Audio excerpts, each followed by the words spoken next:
and celebrating what will be my last year as a full-time NASCAR Cup driver. So when Johnson made that announcement right there on November 20th at approximately 8:40 a.m. in the morning, it surprised everybody and left them with one question. Will Jimmie Johnson win his 8th championship? No, that's not really the question most people thought. They thought he wasn't going to win it. But they were thinking, who's going to take over for Johnson in the 48 car, or whatever they changed the number to? In this video, that's what I'm looking to answer. So in this coming 2020 year, Johnson will be, of course, quote-unquote, chasing his 8th championship. Everybody else will be looking to see who will fill his seat at Hendrick Motorsports. I know lots of people are saying that his ride will maybe get retired, which means just bringing a new number to replace it. Kind of like how they brought in the 9 for Chase Elliott to replace what was the 24, but then brought in the 24 to replace the 5. But that right there kind of negates that idea that they'll retire his number, because they didn't retire Jeff Gordon's number, and you could argue that Jeff Gordon meant just as much to Hendrick as Jimmie Johnson did. Maybe Johnson means a little bit more, but if you're going to retire Johnson, you should have retired Gordon as well. So that negates that. There's probably going to be the number 48. And then that means who's going to be driving the 48? Now, NASCAR.com came out with a little bit of a slideshow showing who they think is going to be in the seat, and let's take a look at that. So as you can see here on the page, they're saying that, yeah, of course, Johnson's ride is going to be up, and they're going to give a list of who they think is most likely to be in the seat. I don't really agree with it, as I don't normally with these slideshows, but let's give you my opinions. So their first choice to replace Jimmie Johnson is William Byron, and if you ask me, that's just ludicrous. I don't understand that whatsoever. I mean, I kind of understand where they're coming from, but not that it's going to happen. Like, I get that they're saying, like, William Byron drives like Johnson, so it would make more sense to have William Byron drive Johnson's car and carry on his legacy, but he doesn't need to be in the 48. He can keep on driving the 24. Like, why move him? What you would have to do is take his whole team with him, because he's been developing with that team. He's got a connection. He has Chad Pinos. You'd literally just swap his numbers, which I guess could happen, which is what they did with the 9 and the 24 and whatnot, and when Chase Elliott and Byron first came into Hendrick. So you could see it happen. I don't see it happen. But that still would leave a seat opening. So who do they have that would, I guess, take that? Maybe not as crazy as the previous prediction to take over the seat. This one's pretty crazy too. They are having Ryan Blaney taking the seat, which I don't really understand.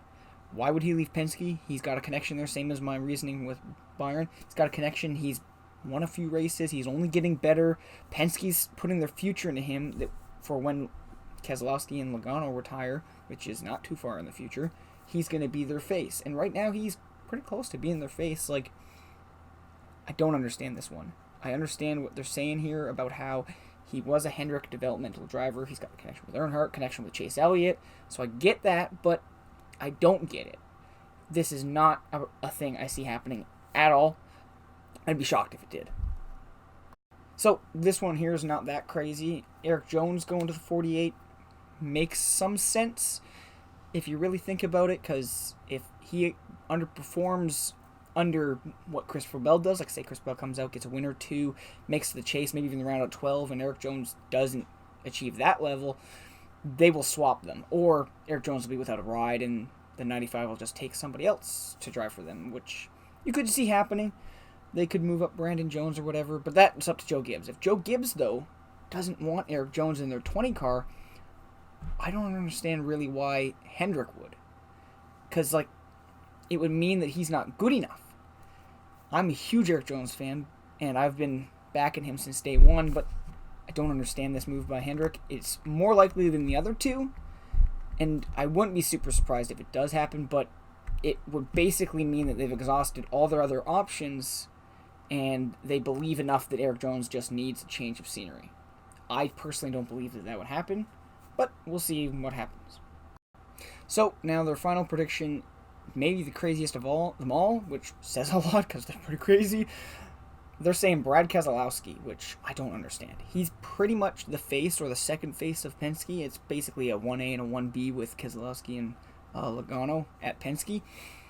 And I don't understand. Why would Hendrick want Keselowski? If Penske doesn't want him, who are they moving up? Are they moving up Hendrick? I guess. But I don't think Hendrick's ready to move up. But whatever. Whoever they put in his seat is neither here nor there. But if Penske doesn't want him, Hendrick wanting him doesn't make a whole lot of sense to me. I understand that I guess you'd want a veteran presence to fill that seat because you have quote unquote some young minds in NASCAR in your seats. You've got Chase Elliott, Alex Bowman, William Byron, who are kind of young and inexperienced, but not really. Chase Elliott, I guess, would be going in his 5th year. Bowman's technically going in his 6th or 7th, and what is it, third year, I think, with Hendrick. He's got a win. So you have a little bit of experience with those guys. They know how it works with Hendrick. And then you have Chad Knaus, and you have some of those other crew chiefs, and you have Rick Hendrick, and you still have Jeff Gordon and Jimmie Johnson and Dale Earnhardt that surround themselves around that. So I don't understand why you need a veteran presence. But for the veteran presence idea, this kind of makes sense, but it doesn't. I'd see Boyer happening more likely than this, and I don't see Boyer happening at all. So this just blows my mind. Whatever is, we'll see. So this last one here is the only one I actually see happening, and you'll see in my list, he's actually in my list of guys that I see moving in for replacing Johnson. But this one, it would take a mixture of a few things. It would take him to still not achieve what he wants to at Ganassi, and it would also make it, he would have to make the decision before they make it to the playoffs, pretty much, unless Hendrick really wants to hold out and wait that long, which would limit their options. If Larson says, no, I did well this year with Ganassi, I don't want to go to you, so that would limit their options. It'd now be the end of the year, and guys would already be moved on to other places. Like Eric Jones, if he was available, would be gone. Christopher Bell, and maybe even some of the guys they have in the Xfinity would have already signed contracts, and it would be harder to get them. So I don't see that. So he'd have to make the decision before the playoffs, I guess, that he wants to leave Ganassi and that he thinks he could be the face of Hendrick. Because if he moves to Hendrick, he's probably the face. He's that good of a driver, I think, and his talents are being pretty much exhausted at Ganassi. I like this idea. I don't see it happening as likely as some people do, but I do like this idea. I would be ecstatic if Kyle Larson went over to Hendrick. He'd finally have a good team around him. So I'll talk more about this in a minute. If you want to see my opinions on who I think will take the number 48 ride, you can go and check out my part 2 of this, which will be on my channel. And it'll go down on a list of basically, I think it's the top 9 or 8 guys that I think has the likelihood of taking over his seat.